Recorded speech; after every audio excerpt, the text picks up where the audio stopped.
When there's no more hope is left in me, I can see what comes my way, and I'm always lost. সৌভাগ্যের দরজা খুলে যাওয়ার একটি বড় আমল হচ্ছে সারাদিন আমরা উঠতে বসতে নিঃশ্বাসে প্রশ্বাসে যদি আস্তাগফিরুল্লাহি অতুবু ইলাইহি এই দোয়াটি পড়তে থাকি তাহলে আমাদের সৌভাগ্যের দরজা অটোমেটিক আল্লাহ খুলে দিবেন। তো আল্লাহ পাক আমাদের প্রত্যেকের অন্তরে এই দোয়াটি পড়ার তৌফিক দান করুক। এই দিয়ে আমার আজকের ব্লগটি শুরু করছি। আসসালামু আলাইকুম রহমতুল্লাহি ওবারাকাতু। আজকে একটু ধোসা বানাবো। মাগরিবের পরে এসেছি রান্নাঘরে। এখানে আমি দিয়েছি নারিকেল, বাদাম আর কাঁচামরিচ, ধনিয়া পাতা আর দিয়ে দিব লবণ। এই কয়েকটি উপাদান দিয়ে একটি চাটনি তৈরি করে নিচ্ছি, মানে চাটনি না সরি ভর্তা বানিয়ে নিচ্ছি দোসা দিয়ে খাওয়ার জন্য। অনেক দিন পর দোসা বানাচ্ছি, তো আমাদেরও মন চেয়েছে, আবার আমার বাবাও একদিন বলেছে দোসার কথা, তো এই জন্য ভাবলাম যে একটু বানিয়ে নিই। বাবা এসেছিলো সকালে, তো জোর করে রেখে দিয়েছিলাম, এর জন্য বাবাকে রেখে দিয়ে এই দোসাটা বানানো মানে শুরু করতেছি। তো এখানে ভর্তাটা বানিয়ে নিচ্ছি হচ্ছে কাঁচামরিচ, ধনিয়া পাতা আর নারিকেল দিয়ে, আর একটা ভর্তা বানাবো হচ্ছে ইয়ে দিয়ে আলু দিয়ে। তো আমি একটু চেক করে নিয়েছি, লবণটা একদম পারফেক্ট ছিল। তো এখন আমি আলু ভর্তাটা আমার মতো করে আমি তৈরি করে নিচ্ছি। তো দোসাটা অনেক দিন পরে বানাচ্ছি, জানি না কেমন হবে, তারপরে শুরু করি আর কি, কারণ অনেক দিন কিছু না করলে তৈরি না করলে সেটা ভুলে যায় এরকম আর কি।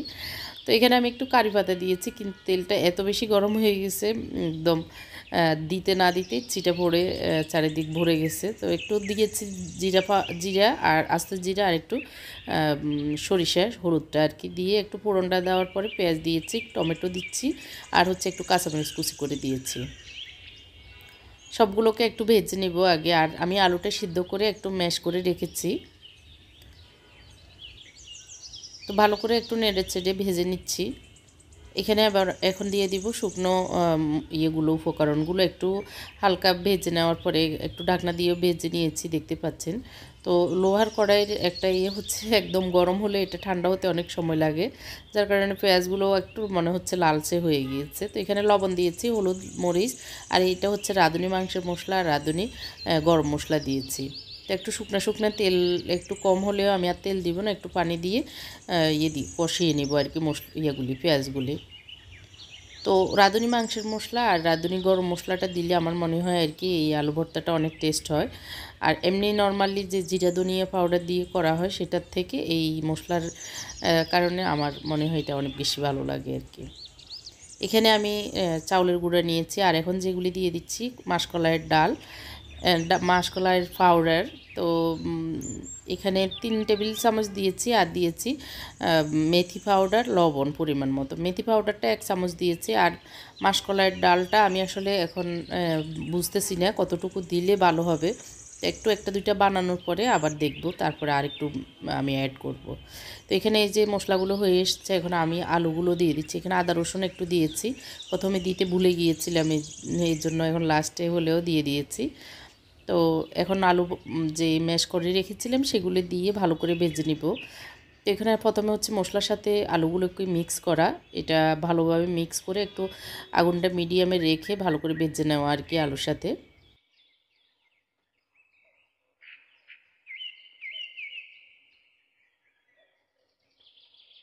তো কিছুক্ষণ নেড়েচেড়ে আমি মশলাগুলি মিক্স করার পরে এখন একটু পানি দিয়ে দিচ্ছি, আর পানি দিয়ে কষিয়ে কষিয়ে এই ভর্তাটা তৈরি করলে অনেক টেস্ট হয়। তো আমি প্রথমে জিরা ধনিয়া পাউডারটা দিই নাই, এখন দিয়ে দিচ্ছি, কারণ জিরা ধনিয়া পাউডারটা প্রথম দিলে গ্রান লাগে না বেশি একটা, তো একটু মাঝখানে দিয়ে দিলে গ্রানটা ভালো হয়। তো আবার ঢাকনা দিয়ে এখন আমি পানি দিয়ে দিয়ে ডোটা তৈরি করে নিচ্ছি। তো এরকম থিকনেস থাকবে, আমরা যে বানাই চিতই পিঠা বানাই ওই রকমই আর কি, বেশি পাতলাও না আবার বেশি গাঢ়ও না। এখন আমি যে নারকেলের ভর্তাটা তৈরি করে রেখেছিলাম সেটা আগে নিয়ে নিই, আর আলু ভর্তাটা হয়ে আসতেছে, আর আমি তাওয়াটাও চুলায় দিয়ে দিয়েছি গরম হোক। তো এর ভিতরে আলু ভর্তাটাও দেখে নিচ্ছি। তো এই যে আর বেশি একটা শুকাবো না, আমি ধনিয়া পাতা দিয়ে দিব। এগুলি ঠান্ডা হতে হতে কিন্তু একদম শুকিয়ে যায়, আর লোহার কড়াইতে কিন্তু একটু আগে নামিয়ে নিলে ভালো, না হয় লোহার কড়াইতে তো এমনিই গরম থাকে, এটার গরমের তাপের কারণে ইয়ে হয়ে যায় আর কি, শুকিয়ে যায়। এখানে আমি একটু চিনি দিয়েছি ব্যালেন্স হওয়ার জন্য, স্বাদের ব্যালেন্স হওয়ার জন্য। তো আর ধনিয়া পাতা দিয়ে এই তো নেড়ে চেড়ে এখন নামিয়ে নিচ্ছি। হয়ে গিয়েছে, আর বেশি শুকাবো না। তো আমি দুই পাশে দুইটা চাটনি দেওয়ার জন্য এই বাটিটা নিয়েছি। এটা আমি সৌদি আরব থেকে এনেছি, আমাদের দেশেও আছে, যে কোনো জায়গায় পাওয়া যায়। আর যেটা আসলে আমার জন্য সেটা আমি আমার জন্য রেখি। অনেক বোনেরাই আমার জিনিস দেখলে কিনতে বলেন, কিনতে চান। তো আমার আসলে যেটি আমি বিক্রি করার সেটি তো আমি পেজে বলে দিই। তো আপনারা বুঝি আমার জিনিস আপনাদের খুব পছন্দ হয়, তারপরে যখন আপনারা কেনার কথা বলেন তখন আমার মনে হয় আর কি এটা তো আমার জন্য রেখেছি, আপনারা কেন ওইটা নিতে চাচ্ছেন। আরও কত জিনিস তো দেখায়, সেগুলি নেন, অসুবিধা কি। তো এই তো দোসাটা এভাবে বানিয়ে নিচ্ছি, কিন্তু দুইটা দেওয়ার পরে আমার মনে হচ্ছে যে মাসকলাইয়ের ডালটা একটু কম হয়েছে। তো এই জন্য আমি আরেকটু 2 চামচ মাসকলাইয়ের ডাল দিয়ে তারপর বাকি পিঠাগুলো তৈরি করে নিয়েছি। তো এর ভিতরে একটু যে উপরে দিয়ে ব্রাশ দিয়ে দিতে হয় একটু মাঝখানে আর কি হয়ে যাওয়ার। তো ব্রাশ দিয়ে নিলে ক্রিস্পি হয়, ভালো হয়। আর মাসকলাইয়ের ডালটা কম দেওয়ার কারণে এই যে একটু মসমসে কম হচ্ছে। মাসকলাইয়ের ডালটা একটু পরিমাণে আর একটু বেশি দিয়ে দিলে তখন একদম মসমসে দোসার মতোই হয়, ভালোই লাগে খেতে। তো বাবাকে প্রথমেই দিয়ে দিচ্ছি, তো বাকিগুলো ঠিক হবে। প্রথম দুইটা এরকমই দিয়ে দিলাম আর কি। তো এই তো আমাদের বিকেলের নাস্তাটা এটাই ছিল। আর খাওয়া তো 10টা-11টার দিকে হবে, এইটাই আমাদের মানে সন্ধ্যাকালীন নাস্তা ছিল। তো কেমন লেগেছে আমার এই সন্ধ্যাকালীন নাস্তাটা আপনারা কমেন্ট করে জানাবেন। আর যারা আমার চ্যানেলে নতুন এসেছেন, আমার চ্যানেলটি এখনও সাবস্ক্রাইব করেননি, আপনাদের প্রতি রিকোয়েস্ট থাকবে আমার চ্যানেলটি সাবস্ক্রাইব করে আমার পাশেই থাকবেন। তো সন্ধ্যাকালীন নাস্তা তো এভাবেই শেষ হলো। তো এরপরে কি করছি, আমি আজকে একটু ব্লক প্রিন্ট করব, এর জন্য কিছু ডাইস নিয়েছি। এই ডাইসগুলি নিয়েছি, এগুলি কিছু আমার পুরনো আছে, অনেক দিন থেকে মন চাচ্ছে একটু ব্লক প্রিন্ট করার জন্য। তো আজকে এই ব্লক পেনগুলি নিয়ে বসেছি। কিছু আমার পুরনো ডাইস আছে, সেগুলো এখনও বাইট করিনি। আর এগুলি আমি রিসেন্টলি কিনেছিলাম, এটা 180 টাকা নিয়েছে, এগুলি 150 টাকা করে নিয়েছে। অনেক দাম এখন বেড়ে গেছে, আসলে আগে এত দাম ছিল না। আর হচ্ছে এগুলি এটা নিয়েছে 50 টাকা, আর এগুলি 10 টাকা করে নিয়েছে, এগুলি 10 টাকা করে। আর এটা 300 টাকা নিয়েছে। তো একটা তুলি লাগবে। আর এখানে আমি রেডি করা কালার নিয়েছি 4টা কালার। তো এখানে সাদা, খয়েরি, ব্লু আর হচ্ছে কালো, এই 4টা নিয়েছি। আর একটা ফোম শিট নিয়েছি, এটা 20 টাকা নিয়েছে।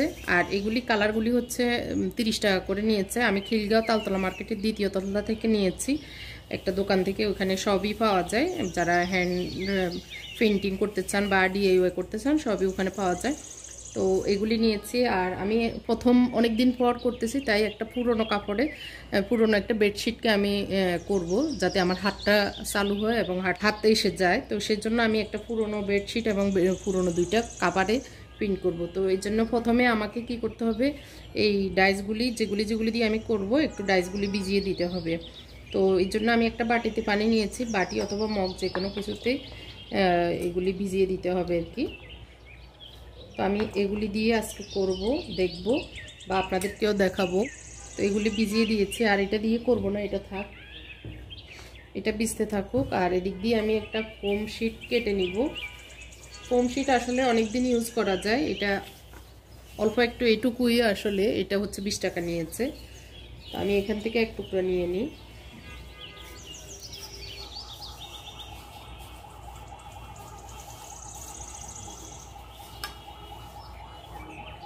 ফোমে করলে সুবিধা হয়, ফোমে ভালো রং ধরে, তো এর জন্য। আর তুলিটা নিয়েছি এখানে একটু ছড়াই ছিটাই দেওয়ার জন্য।